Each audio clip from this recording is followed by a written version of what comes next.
We have a very special guest here with us today, Aliza Shapiro. She is a licensed therapist specializing in anxiety and relationships. So we thought she would be the perfect person to come on with us today to continue our attachment style series. And we are going to be talking about anxious attachment, the one that I struggled with for a long time before I became disorganized. Exactly. Disorganized attachment. And the one that I think a lot of our listeners struggle with. The one that I tend to attract because I'm a bit avoidant. Okay, so I know you guys spoke about this in your last podcast and you really broke down what attachment is all about, how we form our attachment styles in childhood. You guys did an amazing job, especially for non-therapists, so A+ to you. And attachment style is essentially the way that we learn to relate to other people. That starts in our childhood, our very young childhood, obviously progresses into adulthood. And I think a lot of us have this misconception that as long as we're just regular people in the world and we're present in our lives, we're not carrying things from our past, certainly not from when we're like 2 or 3 years old. But the truth is that that's exactly what we're carrying. And we're not just carrying it, it's running our lives. It's telling us, it's living in our brain, and it's saying this is the right way to live life. This is actually the only way to live life. So many of us are walking around basing our current relationships as adults based on how we were treated as kids and how we learned to attach as children. And we live in a hectic time in terms of technology, in terms of work, and so did our parents.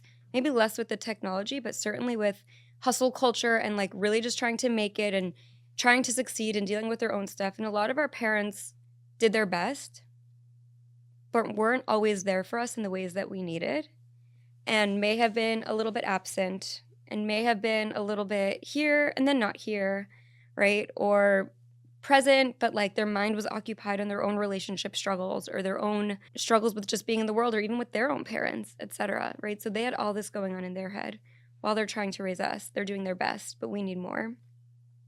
And so we kind of go through life thinking as adults, I'm in this world, I want to be in a relationship, and I need more, and I need more, and I need more. And that is really the echo of an anxiously attached person as an adult, to sum it up. And I know that you guys shared that, like, you've struggled in your own ways and your own timelines with anxious attachment, and that's always the bottom line. I need more reassurance. I need more connection. Something about this doesn't feel like it's enough. And then when those lines are kind of underlying, like, running the show, everything feels frazzled, unsettled. There's worry. There's compulsive checking, right? Like, does he really love me? Is he answering me back quickly enough? Is he cheating on me?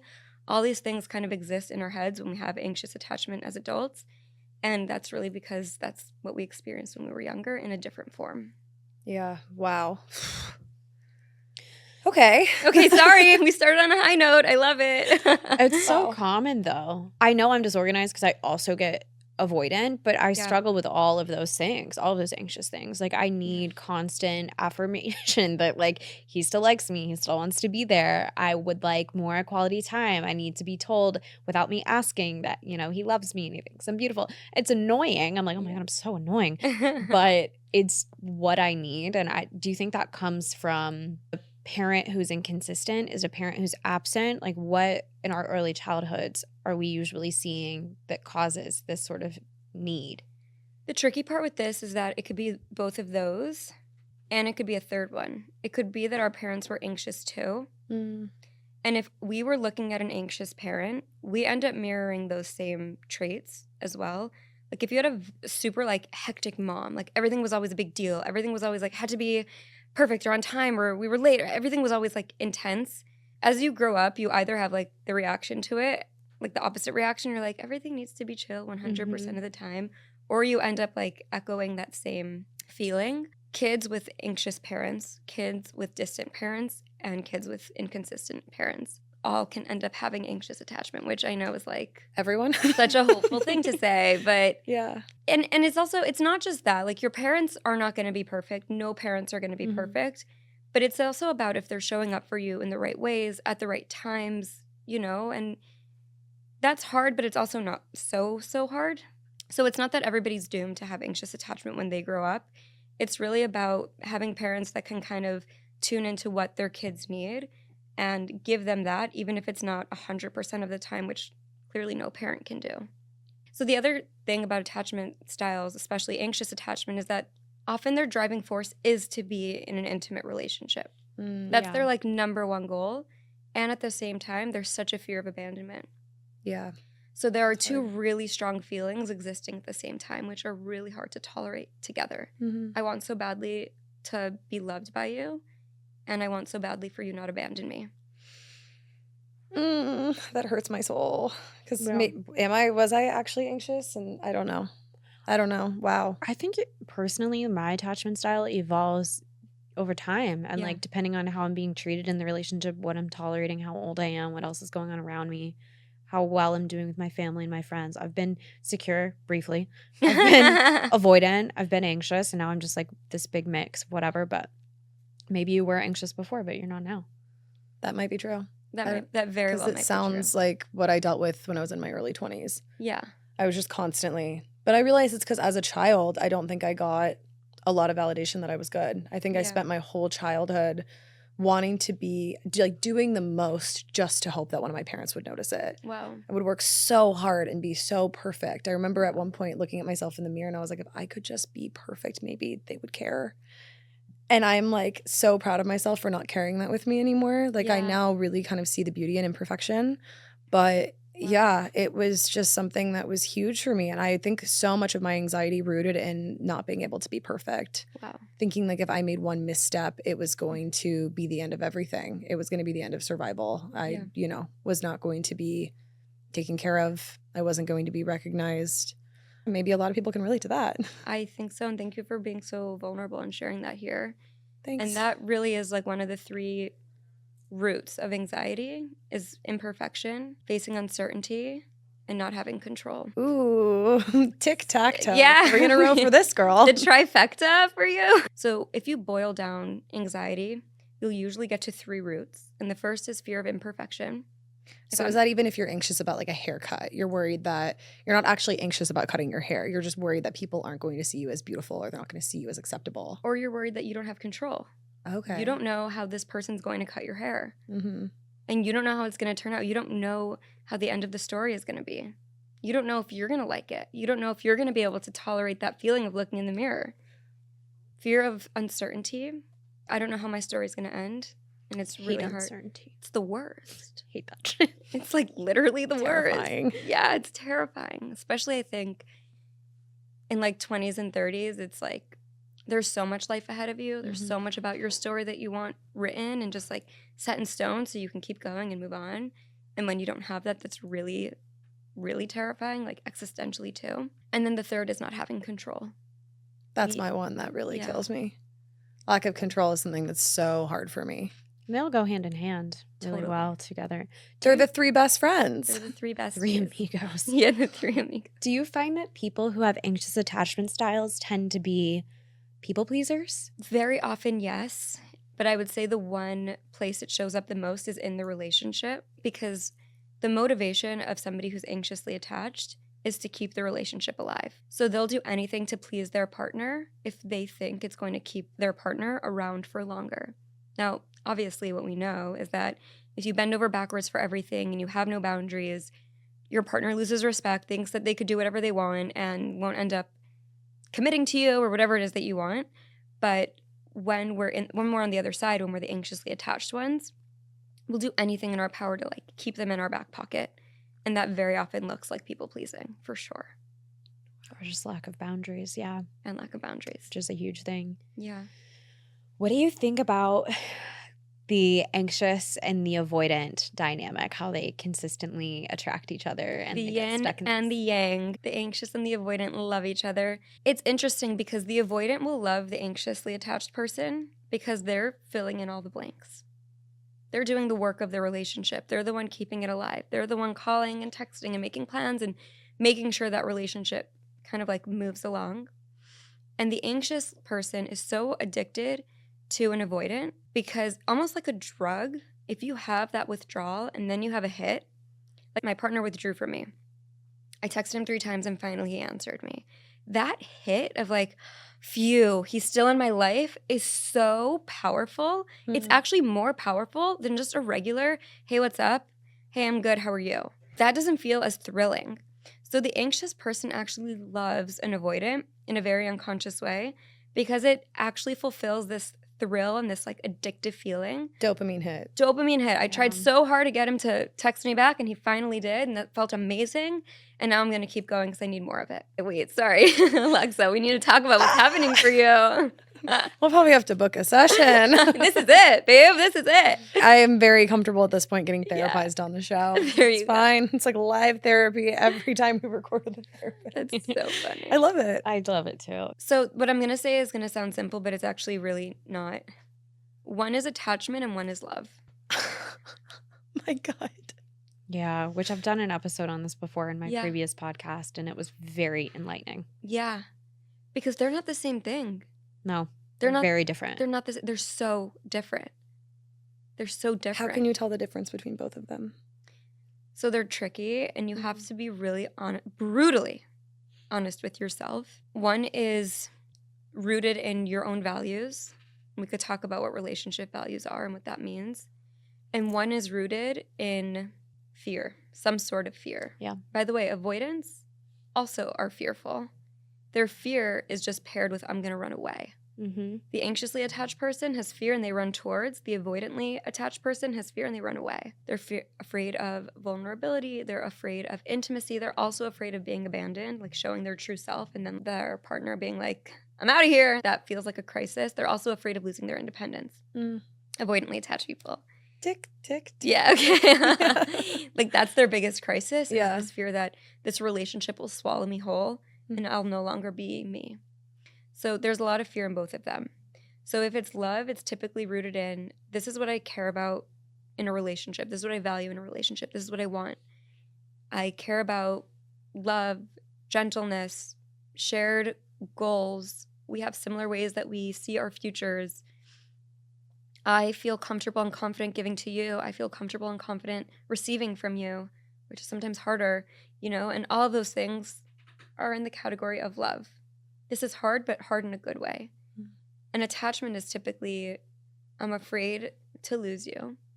I'm afraid what my future might hold if I lose you. I'm afraid to be close to you because I'm afraid I might lose myself. I'm afraid to be close to anyone, right? All of those sentences start with I'm afraid. So attachment typically kind of carries that undertone, whereas love is about, this is what I value and you fit the mold beautifully. I'm going to start to cry. Wow. I just like really, really, really feel for my younger self that didn't understand this. Like it took me so long. It took me way too long. And it's like, it's never way too long because whenever you figure it out, it's, that's when great. you were meant to, right? But I do feel like I had this phase of my life where like my life really started to begin probably at like 27 or 28. Yeah. Before that, every relationship I found myself in was just attachment, to the point where recently I even admitted to somebody where I'm like, I think I was probably only actually in love once. I don't think I've experienced true love as the person that I am now. Wow. Mm-hmm. And it's terrifying. Half of me like doesn't even know if I can like trust myself with it. I know I have so much of it in me and I do trust myself, but it's so fucking scary. I'm finally in a place where I feel like I could really love somebody. And then what if they fuck that up for me? Exactly. Is that the avoidant though? Yeah. Or is that anxious? Like I said, they're both fear, right? You started those sentences with what if? What if is always a fear question. Oh, So yes, it is. Yes, it is. Whenever you're starting with what if, you're in anxious mode. So is what if ever curious or is it always anxious? It depends what the end of the sentence is, Okay, right? Like, that's what if it fair. all works out for me? Like, Yeah. I love that. Curious, open, fabulous. What if, and then the sentence ends in a disaster? Anxiety or some form of anxiety. But that's also what I was saying before. Avoidantly attached people also are afraid. It just wears a different outfit. This is not the disorganized episode, but as somebody who feels both of these ways, like I literally feel like it flips a switch for me. Yeah. I can either be feeling very anxious and want reassurance and want to run toward, or I'll tell myself like, you need to get it together. And then I'll just go so far to the extreme where I'm like turning my feelings off and I'm like, it's okay. We don't need that. Like we're good. We're good alone. We're better alone. And then I'm running away. Right. I'm like having a very hard time striking a balance consistently. There are so many times where I am secure and I'm okay. But when I'm talking about when I'm like spiraling, I am going this way or that way. It's not one more than the other. What causes that? Well, it's really scary to be right in the middle. When you're right in the middle, you have to feel. Yeah. When you're Why is this impossible today? sorry. No, this is exactly what we need to be doing. It's Yeah. it's fucking scary. It's really scary. It's terrifying. Mm-hmm. It's the most terrifying thing of all. Like this is our heart. This is the most Yeah. delicate organ we have. It's everything to us. Of course it's scary. It would be weird if it wasn't scary. So You true. know? It'd be very scary if you weren't scared. Yeah. Yeah. Yeah. Yeah. And you made a really valid point. Like now it's like you've done so much work. It's Mhm. scary to let someone who might break your heart in. Totally. I think it's why I'm now so cautious Mm. with everyone that even like friends that I get close to now. Yeah. I'm so careful and so cautious because I look at myself and I'm like, I worked so hard to get here. Yes. I sacrificed everything to get here. Yeah. I blew up my own life to get to this person that I am now. And I'm like so picky and careful just because I do know at the end of the day who I am. And I'm somebody that can lean back into being avoidantly attached really quick. And it's like I almost have to respect myself or be cautious. But then I'm also in this place where I'm like, am I being too cautious? Is this person actually being extremely respectful of a really natural progression of friendship? I mean, friendship is like the only example I have right now because I'm like literally not dating at all. Yeah. I'm avoiding feelings. I'm telling everyone, I'm in monk mode. I'm focused. I'm like, no, the reality of it is I don't want to risk blowing up my own life. Okay, so here's something I need to say. Attachment style is also related to yourself. Mm-hmm. Like you can be anxiously attached to yourself, always checking in. Am I okay? Am I this? Am I that? You can be avoidant with yourself, like not going there. I will binge scroll every single night so I don't have to live with my own thoughts. Or Yeah. you can be secure with yourself. And you can trust yourself and you can trust the growth. And maybe it's time for you to start building that secure attachment in your relationship with you. Yeah. I think to an extent I have, Damn. but I do. That literally killed me. I just stay alive. Yeah, I mean, I think to an extent, maybe it's just because we're talking about it in such a candid, vulnerable way, or I'm like Yeah. talking into a microphone about how I used to be so anxiously attached. Yeah. I do feel a lot of confidence in myself, and I do believe that I make the right choices. And I do, like, even one of my friends the other day said, I love how even when you're sharing negative things, you are so optimistic in it. And I was a really negative person. My friends used to joke, get negative by nature tattooed to your arm. You're the most like pessimistic person ever. And now that people are literally bringing up that I'm an optimist is something where I'm like, I've now seen my growth. Yes. And also just I've recently been given a couple really big responsibilities and knowing that like, oh, I am the person for this job. I can handle this. Friends that trust me with really intense advice, really big things, being like, this person's coming to me for my counsel. I trust that I can give this person the right opinion.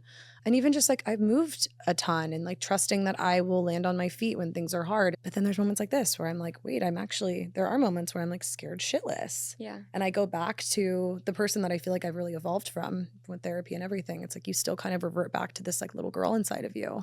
Yeah. Even if you've healed her, it's like you still remember what she's like. Well, both have to exist at the same time. Totally. Like you are 100% able to be afraid and to be secure. Feel the fear and do it anyway. Yes, exactly. I am like flabbergasted that you said you can have an attachment style with yourself that's not a thought that has ever even come close to crossing my mind. Yeah. And I'm shook. Tell me everything. First of all, I'm trying to wrap my head around that because I've been working on trying to have a better relationship with myself. We had another therapist on that we talked about like breaking toxic cycles with. And I was saying that my toxic cycle is that I set these boundaries, but I have a really hard time actually enforcing them. Mm-hmm. And she was like, well, you have a problem with self-worth. And I was like, oh, yeah, I like definitely do. And I think that can really impede on a secure attachment style with yourself. Yes. I trust myself. I am proud of myself. I believe in myself. But there's something there that like is impeding on a secure attachment style with myself. I have to figure out what the fuck that is. But like, whoa, I'm avoidant with myself. I'm definitely somebody who has like 3 screens on at all times. I've got like a podcast on. I like to be alone with noise. Mm-hmm. I don't like to be alone with my thoughts. Yeah. I used to be able to meditate. Hate it. Hate meditating right now. I can do breath work because people are like screaming and crying in there. I'm like, that's fine. You know? But there's something about being alone with my thoughts that I hate. And I've never realized until just now that is an avoidant attachment style with myself. So, Wow. whoa. I'm having to come to terms with that right now too. Last night I have way too much work right now, but last night was the first night I just sat completely alone in the dark with my own thoughts. And I really had to say, like, I haven't done this in months. It's been, the last time I did this, I was sick in bed. Like, I was like physically so ill. What is wrong with me? And I think maybe we were just working so much to the point where I was like, I'm going to crash out if I don't just like talk to no one and go to bed at 10 o'clock, whatever. Yeah. But yeah, I even yesterday was like, this is really scary that you don't do this very often. You just keep piling it up with work. Yeah. How do you work on your attachment style with yourself? So first of all, I love you guys and how much you share here. That's so like I love you already. Refreshing, and it's so cool that we could just like do this out loud. But whatever part of your attachment style you're noticing with yourself, like you have to work on it the same way you would work on it in a relationship.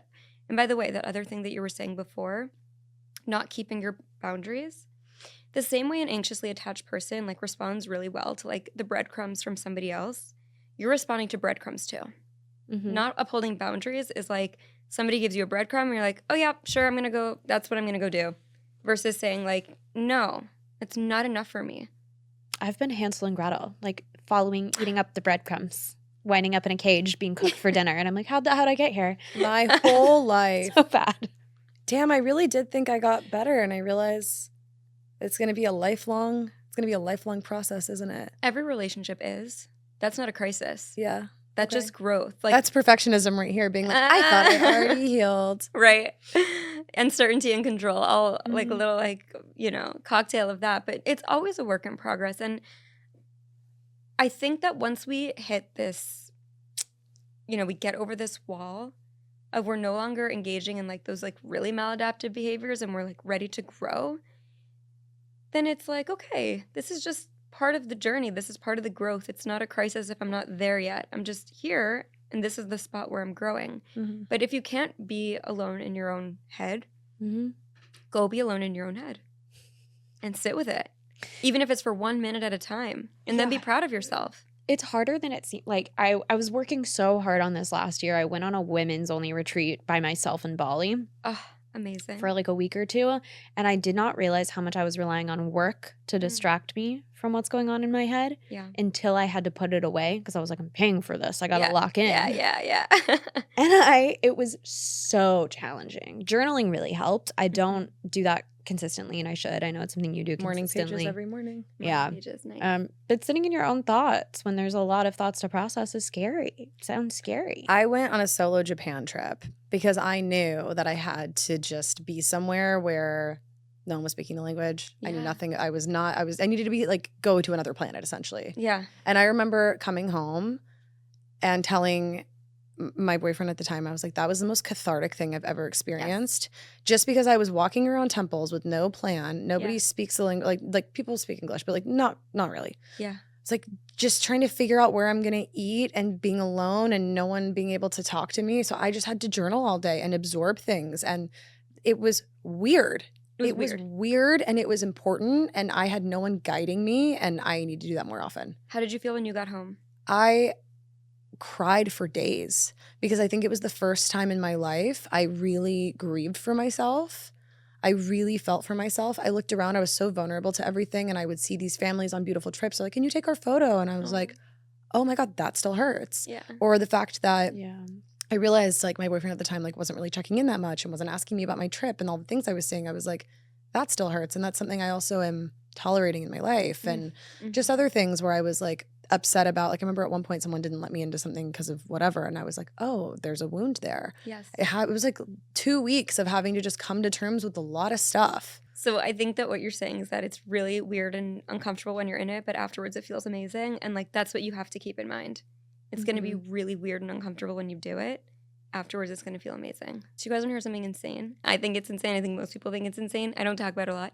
I turn off my phone for a full 25 hours every weekend. Nobody can reach me. That's incredible. Zero. Phone off. Not even like, okay, airplane mode, like I'll just scroll. Off. There's no TikTok. There's no Instagram. I don't have a clue what's going on in the world. What day is it? Saturday. Nice. And it's the best. What do you do when people like want to reach you? You just say, this is my day, too bad. How do you meet up with friends? You don't? I tell them in advance. I'll come over at 4. Wait, are you Jewish? Yeah. Is that why you do it? Yeah. I mean, that's why I started doing it. And then it just like, it saves me because I work so much. And Yeah, by the time I get to the weekend, I'm also like, woo, overwhelmed. And I think it's Wow. like the one thing that has kept me sane. But I think these traditions, culturally, religiously, they're there for a reason. Yep. They're there for a reason. Yep. It's like you need to really acknowledge that you need rest. Yeah. You need to really acknowledge that you have to tap into community. And I feel like whenever I'm really getting lost, I look to religion and tradition. This has worked for a long time for a lot of reason. people. Even I have recently been like kind of following patterns that I was raised with. And I was like, actually, yeah, I don't need to fully lean into this, or this doesn't need to be like my part of my life, but it is important, I think, to have those guidelines. And I think you can find a lot of it in history and tradition. Yeah. I mean, and in so many religions, like that's everything that Buddhism is just sitting with yourself and sitting with your thoughts. And sometimes it's really not pretty. Sometimes it's really scary and it's like rarely pretty, I find. Rarely pretty, and then it ends up being pretty if you can get yourself to the other side. And I think it's also important, like we're talking about like kind of going through the ugly when you're by yourself. I felt a much more secure attachment style when I've spent that time alone reflecting on how far I've come and what I'm grateful for and why I really, really value the people that I love in my life. About this relationship makes me feel like I've made progress. What about the way I treated that friend? What about that conversation that I was able to have with them shows to me that I'm not going to destroy anybody. Like I used to fear I was always going to hurt people, and I used to not let people come close because I was so fearful that I was going to burn them. And now I don't have that fear anymore. Now I trust myself loving people, and I trust myself getting close to people. But that's recent. Yeah. And it took a long time to get there. Yeah. Yeah. That's the work in progress. That's crossing the threshold and now believing in yourself and entering into love and dating in just a whole new way. Yeah. Have you uncovered anything on your Saturdays where you have your phone off? Are you most things? Most of my creative juices happen then. Makes sense to me. I literally was just asked a question on a panel and they were like, what do you do when you're in a creative drought? I'm like, I get off my phone. But I've never really considered the idea of one day a week, just turn it off, because we have the power to do that. We make up excuses as to why we can't or why it's not logistical, but you can do that. The world will keep on moving. You'll be okay. I'm like, now wanting to know what are you doing on Saturday? Like, what are you learning?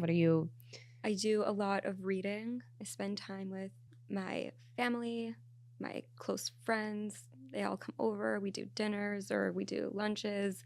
And like Saturday morning, where nobody's in the house, it's just me and my dog, are my favorite hours of the week. That sounds amazing. I'm drinking my coffee. Sometimes I'll have a book. Sometimes I'm just like thinking and dreaming and creating in my head. And like I don't do anything. Like I don't watch TV even. I'm just there. I'm letting the juices flow.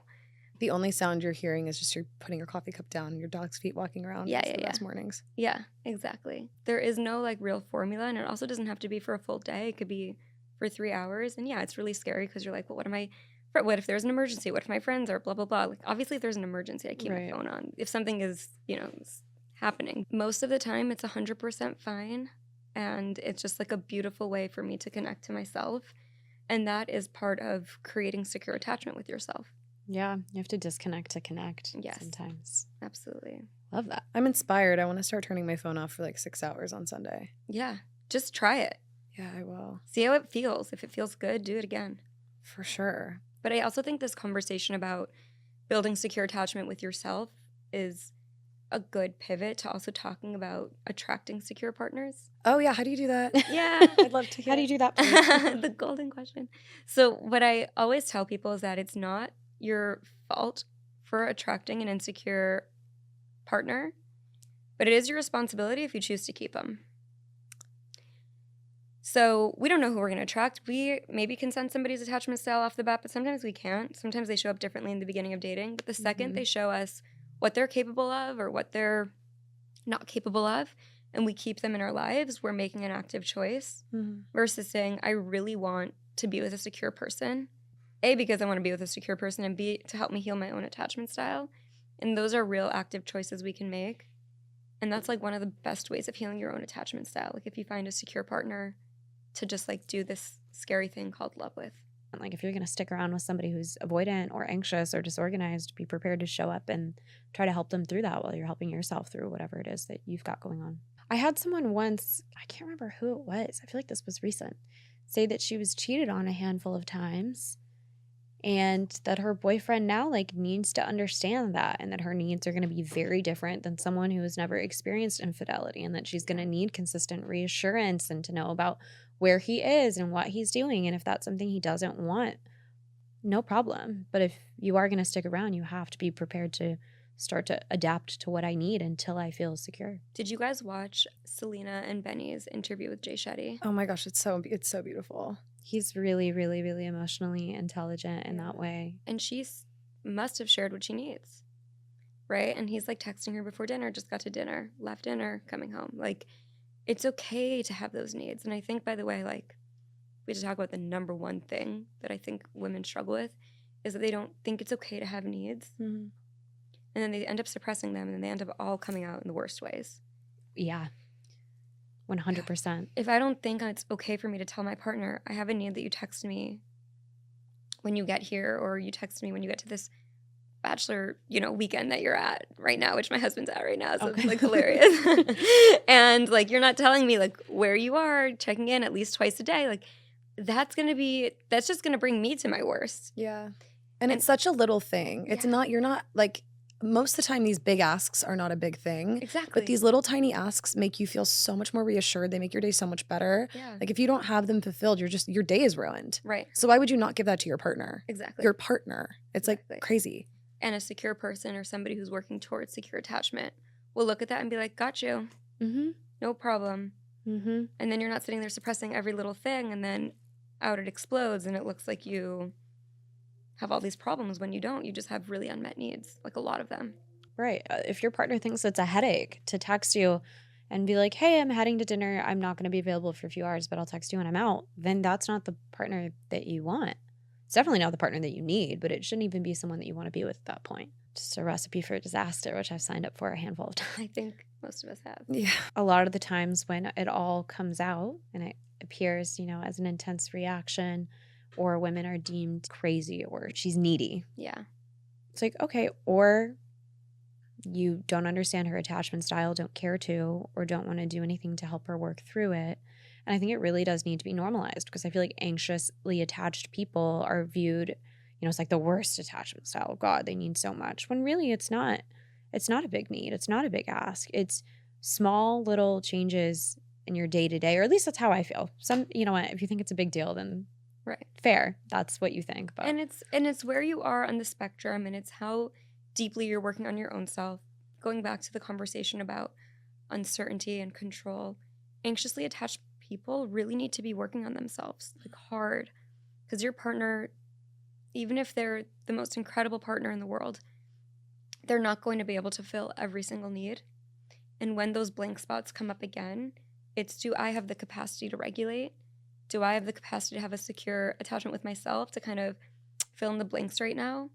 Can I self-soothe until he does answer without texting him 46 times, right? Like there are certain things that anxiously attached people can and really should be working on in the context of a healthy relationship. It really is a two-way street. Like it's your partner's job to support you, but not to cure you. Yep.